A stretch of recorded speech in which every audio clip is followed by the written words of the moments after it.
What's going on, young people? Thanks for joining me for the first homework of Unit 7, which is Motivation, Emotion, and Personality. It's the third biggest unit of the year, 11 to 15% of the AP exam, 11 to 15 questions about Unit 7, okay? So it's a big one. This first lecture, this first set of notes is all about motivation, the reason why we do what we do, okay? There's probably gonna be 7 homework videos over the course of the unit. This one's all about motivation. I got 5 theories of why we do what we do that we're going to talk about today. So why do we do what we do? So there's 6 scenarios here, 6 different things that people do sometimes. Think to yourself, why would they do those things? That's what we're talking about. That's what psychology is, and that's what motivation is. So Roman numeral 1, motivation intro. Let's just define motivation. It's behavior towards a goal. There's something that you want, and you act a certain way as a result. You don't need to write these down now because we're going to do a slide or 2 on each, all right? But 5 reasons why we do what we do. We're going to start off with the simpler reasons, the biological reasons, then talk about some of the brain reasons, then talk about learning, and then something fancy called achievement motivation to close out. And the first theory, so the way I set this up is Roman numeral 2 is going to be motivation theories. And we're going to do number 1, 2, 3, 4, and 5. So the first theory of why we do what we do is called instinct. An instinct is something that you never had to learn. Anybody in your species would do this thing, okay? Sometimes it's called an FAP, a fixed action pattern, okay? It's the exact same thing as an instinct. It's when there's some sort of a stimulus, your body interacts with something in the world around you, and that thing triggers a very specific response. So we talked last unit about reflexes, right? The grabbing reflex. When a baby touches hair, it holds on tight. That's just a reflex. No one had to teach babies how to do that. It was unlearned. It was automatic. It was an instinct. It just happened. I'll show you all a video in class about birds and how they will roll eggs and balls and light bulbs back to their nest. We talked about babies grabbing. So is this reason for motivation? Is this nature or is this nurture? Is this about your genetics or is this about your experiences? This is very much about nature. It's part of your genetics. Why you are the way you are. These actions are natural, right? They just happen. They're automatic. A second theory for why we do what we do, motivation. It's called drive reduction theory. A drive is something inside of your body that needs to be imbalanced, okay? That needs to be even, that needs to be fixed, all right? Some examples. If your temperature goes up, well, you're gonna do something to reduce that temperature back to normal, right? Your body might sweat.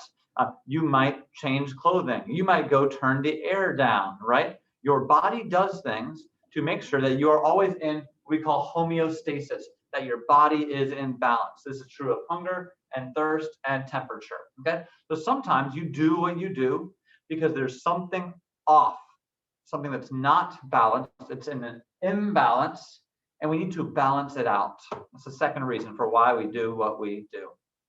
So, quick check for understanding. See if you can answer these questions. And which one do you feel like explains more of your behaviors? For number 4 there, of these 2 theories, why do you typically do the things you do? Is it just an automatic instinct? Or is there something going on inside your body that has to be resolved? Now, number 3 makes it clear that not everything can be explained by these 2 theories. Sometimes we do things not because we have an internal problem, but for another reason. Let's talk about what's called arousal theory. When we use the word arousal, we're talking about activity in your brain, how active your neurons are, okay? And the idea of arousal theory is that different organisms have different levels of brain activity that make them most comfortable, okay? We all need a balance between calm and thrill, and different people have different levels of what they like, okay? You don't need to write everything down on the slide. Just write down the key bold words. So down here I wrote that a researcher named Zuckerman said that some people are what he called sensation seekers. They need scary movies and roller coasters and haunted houses and new experiences. And that these folks are more likely to try different substances and use drugs that other folks might not use because something about their brain needs more activity, right? Whereas for me, I'm not a sensation seeker. I would way rather read a book than go on a roller coaster. This terrifies me. I can't handle scary movies, y'all. Ooh, Ratatouille, whew, frightening. Can't handle it, right? I'm not a sensation seeker. I need less arousal and brain activity for me to be comfortable. Now, I want to pause real quick and talk about the fancy theory of arousal. So within this section on arousal, if you will, please write down this, the Yerkes-Dodson law, sometimes called the Yerkes-Dodson law, okay? It's an interesting graph here. Take a look at it. I'm going to zoom in, okay? There's two lines here on the x-axis and the y-axis. How much arousal your body has and how you do it, that thing. When you're doing something boring and easy and simple, you actually perform better when you are highly aroused, meaning when your brain is very active, okay? This is when you're doing something simple, boring, easy. If I ask you to, I don't know, alphabetize a stack of papers, or if I ask you to, I don't know, turn some switches on and off over and over again, something very simple, it's probably better for you if you have some caffeine, if you have some loud music going, that'll help you get through that task. Now, if you're doing something really difficult, if you're doing brain surgery, if you're taking the SAT, okay, you don't want to have that high arousal because, as you can see, your performance will actually drop if you're really amped up, right? I don't want my surgeon to have had a ton of coffee and Red Bull and Monster right before he does my surgery. I also don't want him to be in a low state of arousal. What I want is what we call moderate arousal, okay? So if you're doing something kind of boring, yeah, crank the music up, have some caffeine, have some coffee to help your body get ready for that thing, okay? That'll help your performance be stronger. When you're doing something complicated and difficult, don't get too amped up, don't be too sleepy, you wanna be right in the middle. So summary for you to write, simple tasks require high arousal, or boring tasks require high arousal. Complicated tasks, this upside down U chart down here, when you're doing something difficult, you want to have what's called moderate arousal.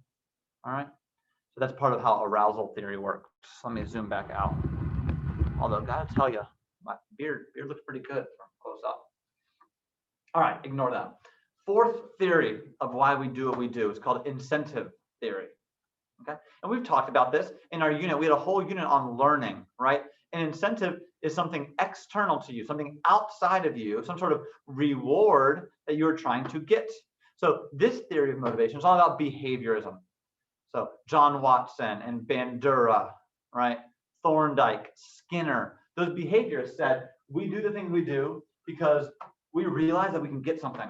Sometimes they'll call this carrots and sticks. A carrot is a reward. This comes from like trying to get a horse to go faster, right? A carrot, a reward, is one reason why a horse might go faster. A stick is like the punishment that is used, right? If they don't do the thing you want them to do, the sticks might have them change their behavior, right? You know, tell what's happening in this picture. It's kind of clever, right? This person loves gummy bears. So what they do with their textbook reading is they put a gummy bear on the pages, and when they get to that page, that part of the paragraph, they get to eat their gummy bear, right? That's using, is it carrots or sticks? It's using carrots, it's using a reward to try and shape someone's behavior. Now, in class, we're going to talk about can you reward people too much? Can something go wrong if you offer too much rewards? We'll talk about that in class, okay? Quick check for understanding, what did Zuckerman propose? What type of arousal for simple versus complicated tasks? What is associated with incentives? And out of these two theories, arousal theory or incentive theory, we've done 1, 2, 3, and 4 so far. Which theory do you like the most? Okay, the last section for motivation is about achievement. Okay, a guy named McClellan, write that name down. McClellan talked about how certain people have this like innate need to compete, to accomplish things, to get things done. Okay, he said there's a test that we can give them where we can actually find out just how focused on achievement a person is. And put a star by this test. It's an important one. The TAT, thematic apperception test. Okay. What happens is we'll give someone a picture and ask them to tell a story about that person. Okay, and what Freud and other research say is that when they tell a story about that person, they are projecting, meaning they're taking what's inside of them and they're projecting it. They're putting it on the character. They're saying that the character is the one who feels that way. Okay, supposedly this is supposed to reveal what's going on deep within you, right? This is not super scientific. It's very subjective, right? It's not like factual data and numbers. But it's an interesting way of thinking about things. So if I show you a picture like this, this is from a TAT, a thematic apperception test. Okay. If I say, take a look at this guy, what's he doing? All right. So take a look. What's he got going on here? What's happening here? Okay. Tell a story about how he ended up here. What's he feeling? What's he thinking about? Why is he doing what he's doing? Tell a story about this guy. So you might tell a story that says something like, he's an engineer, he's working late, he's worried his wife's gonna be upset with him, they've been struggling recently, he can't keep his boss happy, he really loves his wife, he just wants to be there for her, okay? That's one version of this story, right? Maybe focus on the pictures in the background and his relationships. We would call someone with this kind of motivation motivated by affiliation relationships. In contrast, you might have told a different story. You might have told a story focused more on this guy's task. He's an engineer. He wants to win a competition, to build a bridge. He's thinking about how happy he'll be if he wins, right? He's trying to figure out how to accomplish this. He remembers this new type of steel. He enters the contest. He's unhappy when he doesn't win, okay? So this person's more focused on the guy's work, okay? McClellan would say that if you're more focused on the work stuff, you would be achievement motivated, okay? Whereas if you're focused on the people, the relationships, that's affiliation motivation. Okay. Now, there's actually a test they do with kids to figure out, hey, are kids motivated by achievement? The guy's name who came up with this test, you may have heard of it. I don't know if you can tell what's happening. Can you tell what she's doing in the picture over there? Walter Mischel is the guy's name, who did the famous marshmallow test. It's meant to measure kids and whether they're going to be high achievers or not. And he found that kids, do you know how the test works? We'll watch a video clip of it in class, but they put a marshmallow in front of the kid and say, don't eat this marshmallow. And in 5 minutes or in 2 minutes or in 10 minutes, I'll give you another marshmallow if you've not yet eaten this one. So the kids have to decide, do they eat the one now or can they wait and eat 2 in 5 minutes? And they found that high achieving kids, they pass this marshmallow test. They show a lot of self-control. They delay gratification, meaning they're willing to wait for a bigger reward, okay? Now, the problem with high achievement folks is that sometimes they become super afraid of failure. They're really hard on themselves. They actually they want criticism so they can get better. And something interesting about them is that when you give them the choice between doing an easy, medium, or hard task, these folks, they choose the medium task. Why don't they choose the hardest task? Well, they're afraid of failing. Why don't they choose the super easy task? Well, they're high achievers, right? They want to prove that they're the best. So high achievers will typically try moderately difficult things. Whereas if you have someone who's a low achiever, they'll either choose the easiest option so they can get it done, or they'll choose the hardest option because they don't want to feel responsible for if they fail. They can say like, well, it was the hardest option. It was a really tough task. It's not my fault I didn't do well on it. So it's really interesting how the types of tasks you choose, maybe you say the types of classes you take or the colleges you're thinking about applying to, that tells us something about what motivates you, right? And you should all try and choose a reach school and a moderate school and an easy school, a safety school, right? But some people are so afraid of failure that they only will try like the thing that perfectly fits their score. That tells us something about them. So Walter Mischel, the marshmallow test, kind of told us who is a high achiever, who could delay gratification, work hard now in order to get a bigger reward later on. Quick check for understanding here. Make sure that you can answer these questions. We'll talk about them and do some examples in class. Appreciate y'all. Here's another check for understanding, some scenarios. Your test questions might be like this, right?